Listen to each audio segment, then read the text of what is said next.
How to compress images properly for upload to your website so you do not kill your website.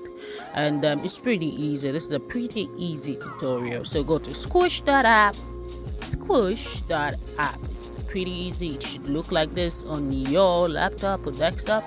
So click on this place with the image and plus icon. It's pretty easy, as you can see, and it's going to take you to where you can pick files. Click on the file you want to compress, search for the file on your laptop or whatever, and click on the file. Let's go with this egg picture.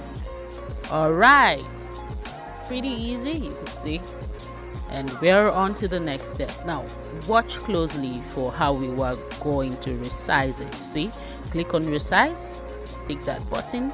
We are going to be going for a 50% resize, and we're going to be changing the format. You can see, so it was 1000, this is 1000, so we're changing it to 500. You can see, so it automatically presets to 50%, and that's literally it.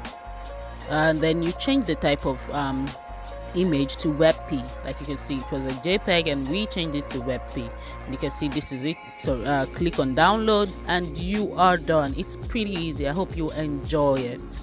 Thanks for watching. Once again, MAO Digital Solution is your best family for visibility, making more sales online for your business, whether it's through website design, digital marketing, and many of the other online things that are necessary for your growth.